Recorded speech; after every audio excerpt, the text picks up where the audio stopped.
याद करें आप सब, जीवन के अंदर ये 5 से का होना बहुत जरूरी है। 5 S, 5 S अगर जीवन के अंदर है तो कामयाबी निश्चित है, वरना तो नहीं है। जैसा कि अभी हमने दोहराया, पहला से होता है सपना होना चाहिए हमारे पास इस बिजनेस को करने का।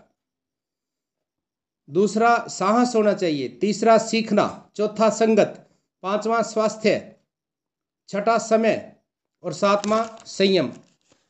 अब याद करें सर, जब आप बच्चे थे आपने कहा था पापा को, जब छोटा बच्चा होता है पापा को कहता है पापा हवाई जहाज ले दो, कहता है ना कि पापा हवाई जहाज ले दो।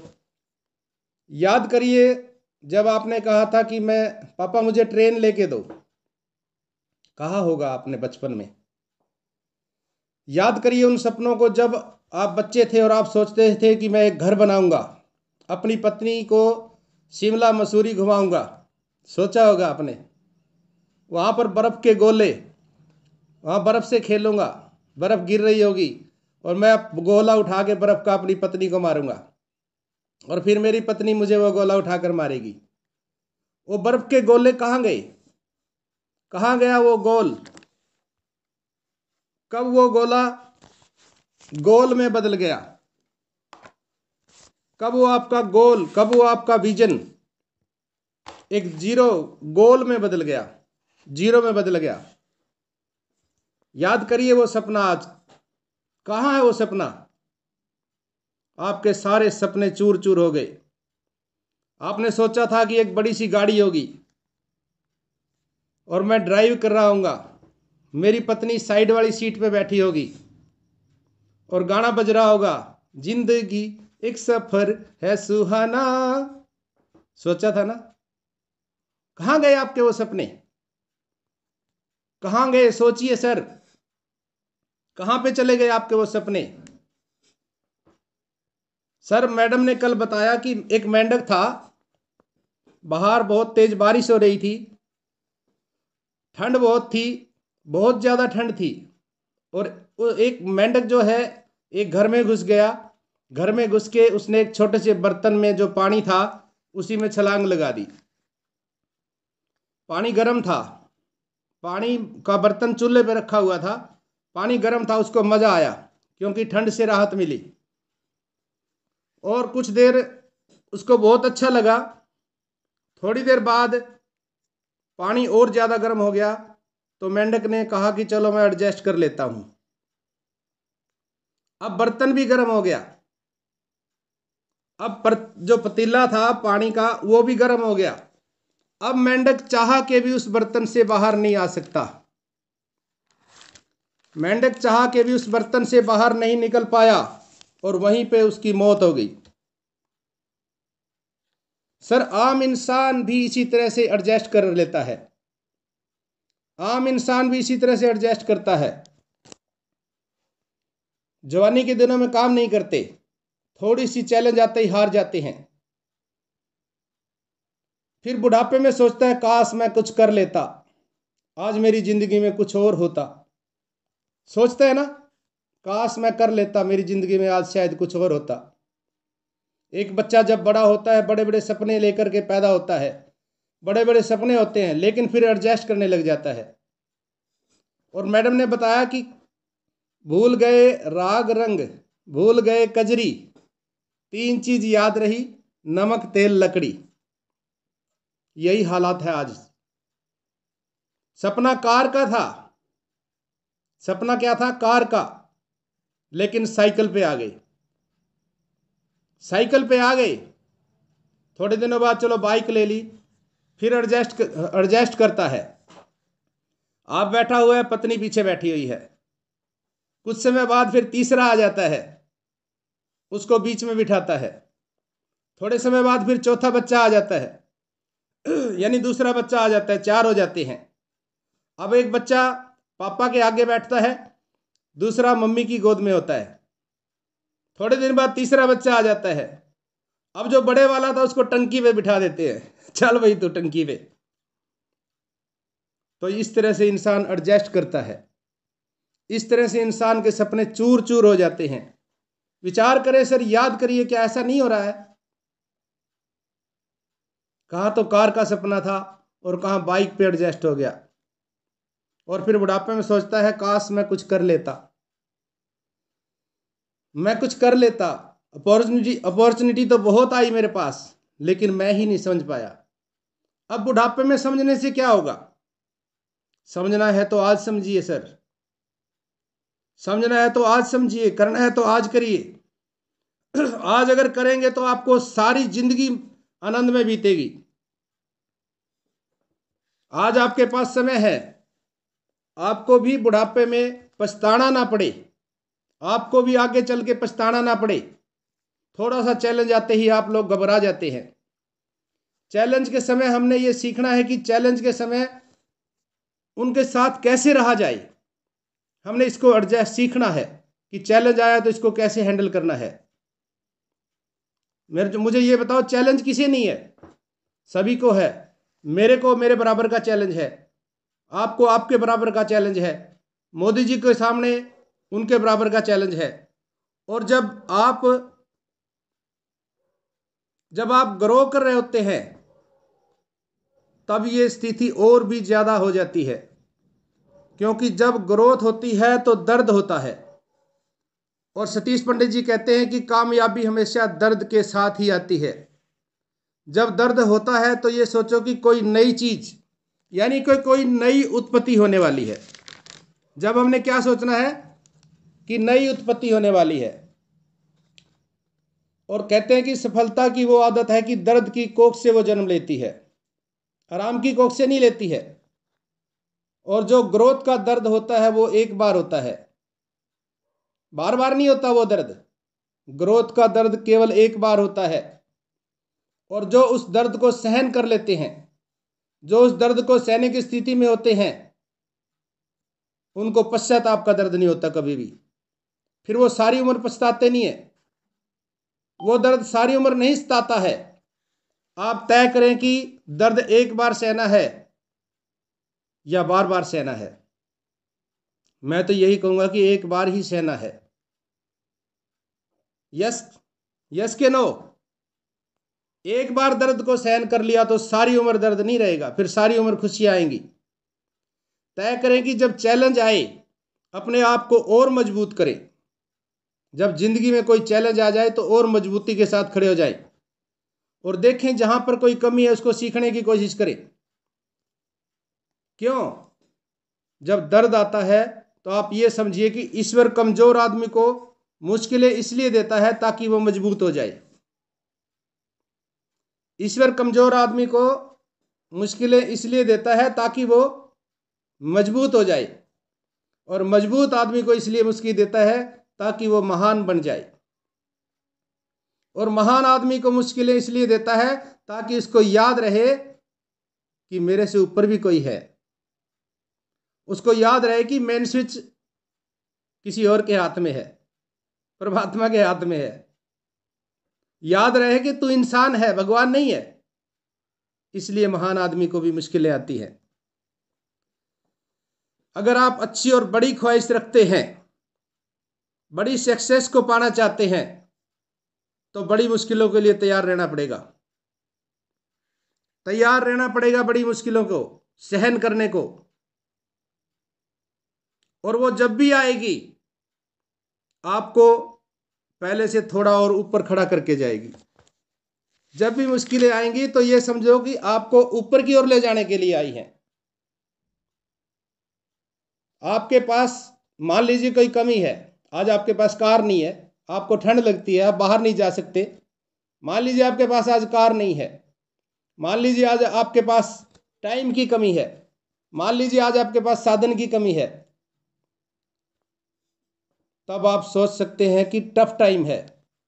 और अभाव जीवन के अंदर अगर आया है तो अभाव बहुत ही जरूरी है, क्योंकि अभाव के बगैर तो इंसान काम ही नहीं करता। अगर अभाव ना हो तो इंसान काम ही नहीं करता है। अभाव है, इसलिए मैं और आज आप इस मीटिंग में इसलिए बैठे हैं, कोई ना कोई कमी है। अभाव है इसलिए आज हम मीटिंग में बैठे हैं। अगर अभाव नहीं है तो आदमी काम क्यों करे? सोच के देखिए। वैसे भी ऐसे माना गया है कि सफलता जो है वो बहुत चतुर होती है।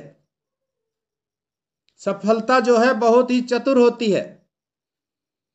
आपको अधिकांश स्थितियों में किसी व्यक्ति को, सफलता जो है आम अधिकांश स्थितियों में किसी व्यक्ति को नीचे गिराने में उसको बहुत मजा आता है, और वो भी जब जब आप कामयाबी के पास पहुंचने वाले होते हैं उस समय। और अधिकांश लोग इसलिए हारते हैं कि जीतने से पहले ही घुटने टेक देते हैं। अधिकांश लोग घुटने टेक देते हैं उस समय, बल्कि जब उस समय संभलने का समय था उस समय घुटने टेक दिए, और एक बार घुटने टेक दिए तो दोबारा उस सफलता के लिए और ज्यादा जोर लगाना पड़ता है। फिर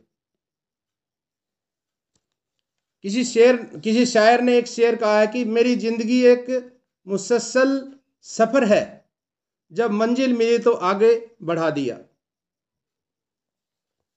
तो इस प्रकार के चैलेंज तो हमेशा जिंदगी में आते हैं और आते भी रहेंगे। सर विचार करें, एक ऐसा सिस्टम आज आपको मिला है जिसमें एक पैसा भी नहीं लगता है। लाखों रुपए में अगर हम फैक्ट्री लगाएंगे, क्या वहां चैलेंज नहीं आएंगे? क्या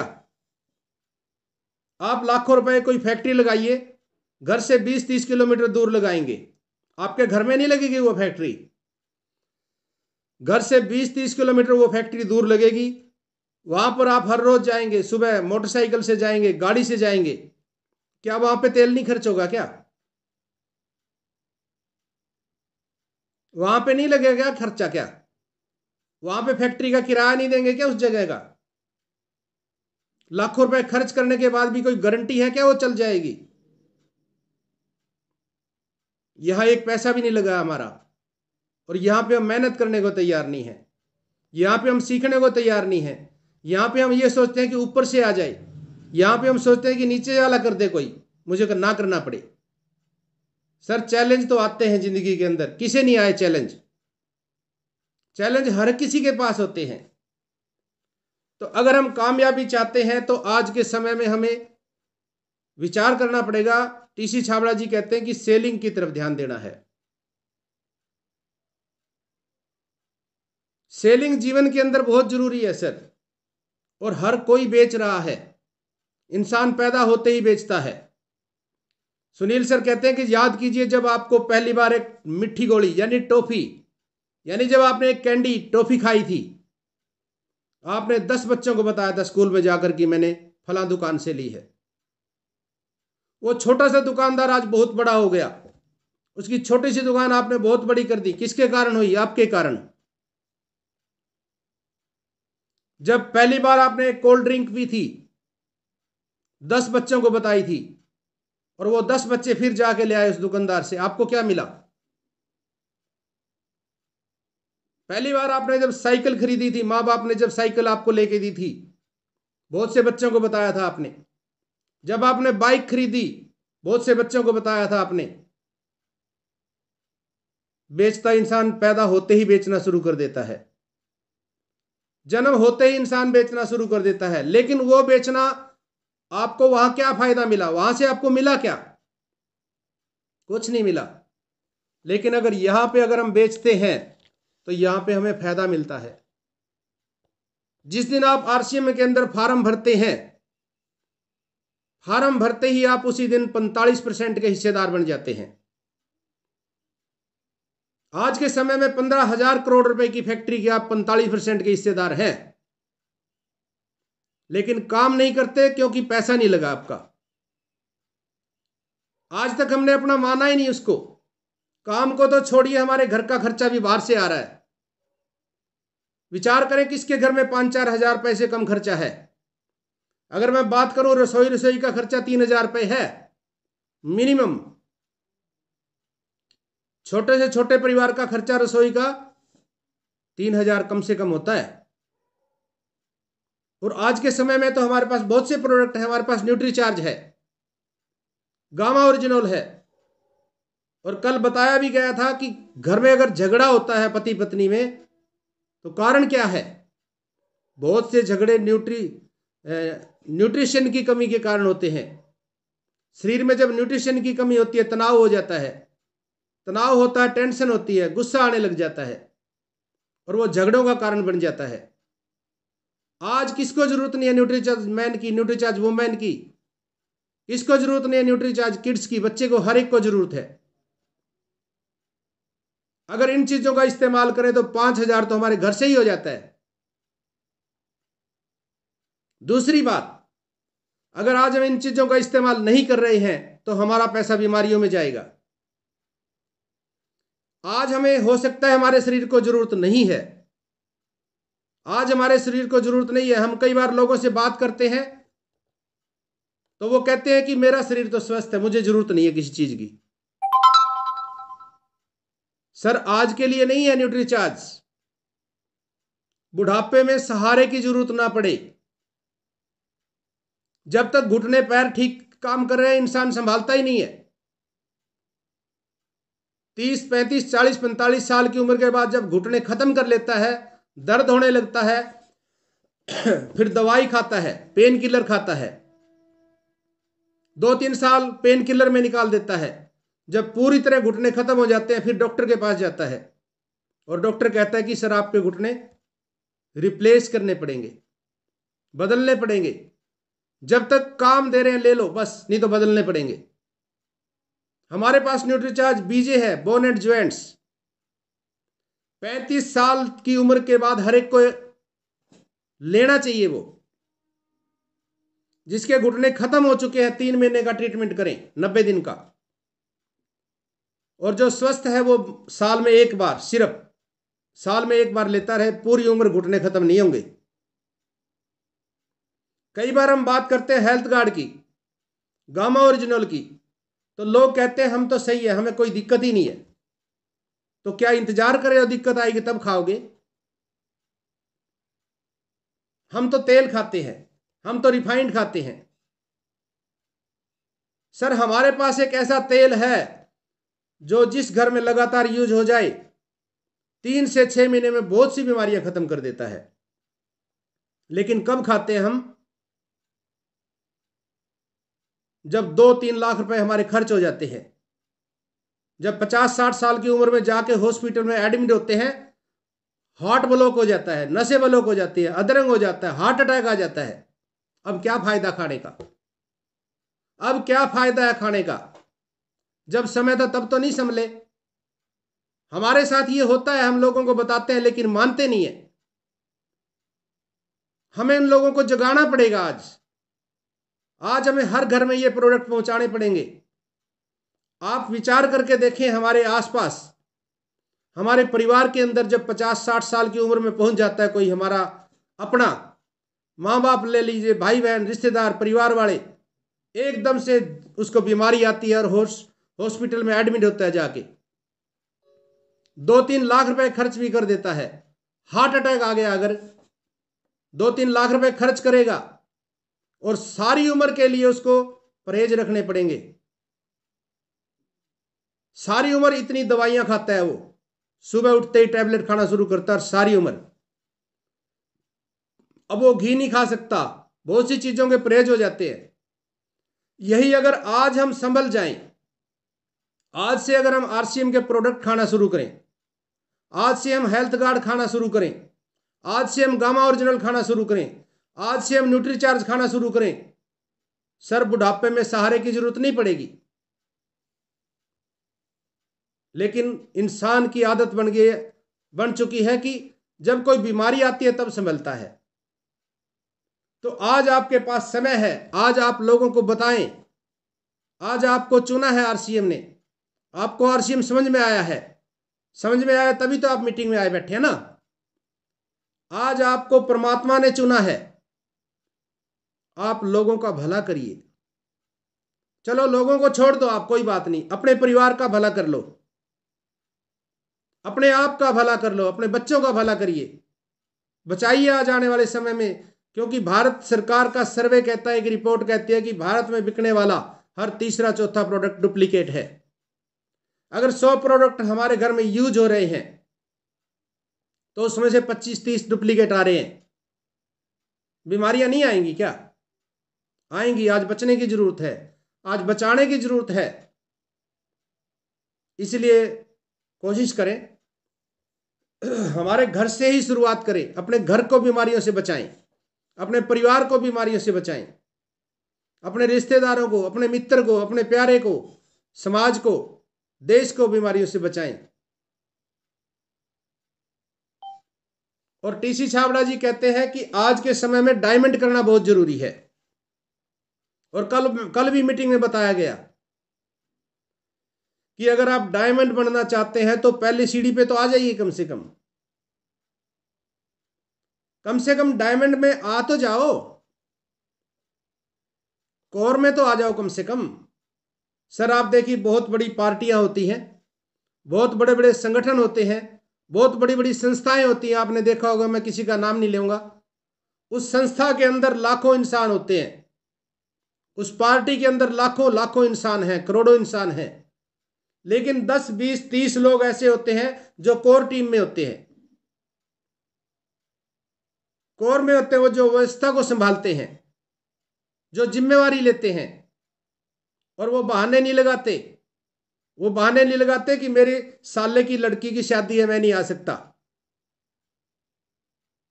और यहां पे तो अगर मीटिंग के लिए भी कहना पड़े तो फोन करना पड़ता है। यहां पे तो अगर सेमिनार होता है, कोई मीटिंग होती है, उसके लिए भी बुलाएं तो कहते हैं कि नहीं मैं काम पे जा रहा हूं। अरे 500 रुपए की दिहाड़ी नहीं छोड़ सकता 50,000 रुपए कमाने के लिए? कैसे आ जाएंगे 50,000? कैसे आ जाएंगे 5 लाख? कैसे आ जाएंगे 50 लाख? त्याग करना पड़ता है सर, छोड़ना पड़ता है सर। अगर आप यहां पे खड़े हैं और आगे जाना चाहते हैं, जहां पे आप खड़े हैं उस धरती को आपको छोड़ना पड़ेगा, तब आगे जा पाएंगे। छोड़ना पड़ता है, त्याग करना पड़ता है। रवि ओपी का आपने नाम सुना है? रवि, 50 लाख रुपए महीने का चेक जाता है उसका सर, 50 लाख रुपए हर महीने जाते हैं उसके। ऐसे ही थोड़ी ना आ गए उसके अपने आप। उसके पापा ने सन 2000 के अंदर लाल बत्ती की गाड़ी में चलने वाला व्यक्ति ओपी शर्मा कार को छोड़ के और 250 किलोमीटर दूर गया उसके दोस्त को प्लान दिखाने के लिए। क्योंकि जैसे ही आरसीएम ज्वाइन करते हैं, हम अपने रिश्तेदार मित्र के पास जाते हैं। 250 किलोमीटर गया और जाके कहता है कि देखिए सर, बहुत बड़ा बिजनेस सिस्टम आया, मैं आपको बताने आया हूं, मिल के बिजनेस करेंगे। उसका दोस्त कहता है सर 4 दिन बाद आना। रवि ओपी 250 किलोमीटर गए थे, ओपी शर्मा 250 किलोमीटर कम नहीं होते। कहता ठीक है भाई, मैं 4 दिन बाद आऊंगा। चौथे दिन फिर गया, फिर जाके कहता 2 दिन बाद आना। ठीक है भाई, 2 दिन बाद आऊंगा मैं। 2 दिन बाद फिर गया, कहता है कर साइन, भर फार्म भरना पड़ेगा तुझे, पर्चा भरना पड़ेगा, साइन कर। साइन कर लिए, ज्वाइन कर लिया। फिर कहता है मैं 4 दिन बाद आऊंगा, 4 बंदे बिठाना, आप मीटिंग करेंगे। कहते 4 बंदे बिठाने पड़ेंगे। कहता है तू 4 की बात कर रहा है, मैं 10 भी बिठाऊंगा, 40 भी बिठाऊंगा। दोस्त था, दबाव डाला, आज वो डायमंड है सर। ओपी शर्मा के साथ साथ वो व्यक्ति भी डायमंड है सर। हम 4 लोगों को प्लान दिखा के हार जाते हैं। हमें 2 लोग मना कर दे, हम थक के हार जाते हैं, मानता ही नहीं कोई। सर लॉ ऑफ एवरेज काम करता है हर काम के अंदर। अगर शुरू शुरू में 10 लोगों को बताते हैं तो 1 आता है। मेरे साथ भी ऐसा ही हुआ। मैं भी कार पे जाता था शुरू शुरू में, सारा सारा दिन घूम के आता था, कई बार तो खाली आ जाता था, तेल घर से जला के आता था मैं। वैसे ही पर्ल की पिन पे नहीं गया मैं, बहुत मेहनत करी है सर, मैंने बहुत मेहनत करी है। जब भी कोई मना करता था तो मैं परमात्मा से प्रार्थना करता था कि हे भगवान कृपा कर इसको समझ में आ जाए। शुरू शुरू में मुझे क्रोध आता था, गुस्सा आता था, मैं इसको हेल्थ गार्ड की जानकारी दे रहा हूं, मैं इसको बीमारियों से बचाना चाहता हूं और ये मना कर रहा है। मुंह से निकलता था कि मरेगा, हार्ट अटैक हो गए। क्रोध आता था शुरू शुरू में, लेकिन सर बाद में समझ में आया नहीं नहीं नहीं, क्रोध नहीं करना, क्योंकि जिसको परमात्मा ने बीमारी लिख दी है उसको बीमारी आएगी, मैं रोक नहीं सकता। जिसकी किस्मत में हार्ट अटैक, अधरंग, नसें ब्लॉक होना लिख दिया है, आएगी, मैं कैसे रोक सकता हूं उसको। दूसरी बात, किसी की अगर सोच ही नेगेटिव है, जो बचना ही नहीं चाहता, परमात्मा उसकी मदद नहीं करता कभी भी। जो ठान लेते हैं परमात्मा उसी के साथ होता है। एक मजदूर सुबह उठ के ठान के जाता है कि मुझे दिहाड़ी मिल जाए, उसको परमात्मा 500-600 रुपए दिहाड़ी दे देता है। एक शराबी सोच के जाता है कि मुझे शराब मिल जाए, डेली शराब पी के सोता है वो। एक बीड़ी सिगरेट वाला सोच के जाता है कि मैं बीड़ी पीऊंगा, उसको बीड़ी सिगरेट मिलती है। एक आदमी सोचता है कि मैं संत बन जाऊं, उसको संत महात्मा बना देता है परमात्मा। एक आदमी ये सोचता है कि मैं डाकू बन जाऊं, उसको डाकू बना देता है परमात्मा। एक आदमी सोचता है मैं उग्रवादी बन जाऊं, परमात्मा उसको उग्रवादी बना देता है। परमात्मा क्या है? परमात्मा एक शक्ति है, शक्ति। जिस प्रकार से बिजली एक शक्ति है, बिजली के अंदर हीटर लगाओ गर्म कर देगा, बिजली के अंदर एसी लगाओ ठंडा कर देगा। बिजली एक शक्ति है, इसी प्रकार परमात्मा भी एक शक्ति है। आप जैसा सोचेंगे, जैसा मांगेंगे, वैसा मिलेगा। आपने देखा होगा परमात्मा का हाथ ऐसे होता है, जैसे ही इसके साथ सामने आप कहेंगे कि मैं कुछ नहीं कर सकता, तथास्तु, नहीं कर सकता भाई तू। जैसे ही आप कहेंगे मैं रॉयल्टी जाना चाहता हूं, तथास्तु, जाएंगे आप, कोई नहीं रोक सकता। जैसे ही आप ठान लेंगे मेरे से कुछ नहीं बनता, बीमार हूं मैं, आप बीमार होना शुरू हो जाएंगे। जैसे ही आप ठान लेंगे कि मेरे साथ इतनी बड़ी परमात्मा की ताकत है, मैं बीमार नहीं हो सकता, मेरा कोई कुछ बिगाड़ ही नहीं सकता है, आप जीवन भर बीमार नहीं होंगे। ठानने से बनता है सर। जैसे ही आप ठान लेंगे कि मैंने रॉयल्टी जाना है, सर मैंने ठान लिया था, एक चोट लगी थी मेरे मन पे और मैंने ठान लिया कि रॉयल्टी जाऊंगा, प्रयास किया, मेहनत की, 3 महीने के अंदर अंदर रॉयल्टी आ गई मेरी। सर क्या हमारे को रोज थप्पड़ नहीं लगते क्या? क्या हमें थप्पड़ नहीं लगते क्या? हम अपने बच्चे को अच्छे स्कूल में पढ़ाना चाहते हैं, बजट नहीं है, पैसा नहीं है, हल्के स्कूल में, कमजोर स्कूल में, सरकारी स्कूल में पढ़ाते हैं, क्या ये थप्पड़ नहीं है? हम अच्छे एजुकेशन लेके देना चाहते हैं, क्या ये थप्पड़ नहीं है सर? हमारे घर में माँ बाप बूढ़े हो गए हैं, बीमार हैं, उनके घुटने बदलाने पड़ रहे हैं, डॉक्टर ने कहा घुटने बदलाओ, हम बदलाना भी चाहते हैं, हमारे पास पैसा नहीं है, क्या ये थप्पड़ नहीं है? थप्पड़ नहीं है क्या सर ये? हम अपनी पत्नी को सुंदर सुंदर गहने लेके देना चाहते हैं, सुंदर सुंदर साड़ियां लेके देना चाहते हैं, सूट लेके देना चाहते हैं, हमारे पास बजट नहीं है, क्या ये थप्पड़ नहीं है? हमें रोज थप्पड़ पड़ते हैं। हम अपनी बेटी की शादी में लाखों रुपए खर्च करना चाहते हैं, हम चाहते हैं कि बहुत बड़े होटल में हमारी बेटी की शादी हो, लेकिन करना कुछ नहीं चाहते, कैसे हो जाएगी? क्या ये थप्पड़ नहीं है? हम अपनी मनपसंद गाड़ी लेना चाहते हैं, हम चाहते हैं कि कार हो, हमारे घर में एसी हो, ले नहीं पाते, क्या ये थप्पड़ नहीं है सर? हर रोज हमें थप्पड़ लगते हैं, लेकिन हम काम नहीं करना चाहते। काम करने के समय हम ये सोचते हैं कि कोई तीसरा कर दे, मेरी है तो मैं ही करूंगा ना। आप दुकानदार हैं, आपकी दुकान में कोई तीसरा आके बैठता है क्या? सुबह उठ के दुकान खोलते हो, कोई तीसरा खोलता है क्या आके? आप खेती करते हैं, सुबह उठ के खेती जाते हैं, कोई तीसरा आके बैठता है क्या? आप जॉब पे जाते हैं, आपकी जगह कोई और जा सकता है क्या? आपको जाना पड़ेगा, आपको करना पड़ेगा, आप ही करेंगे। ये बिजनेस भी खुद ही करना पड़ेगा।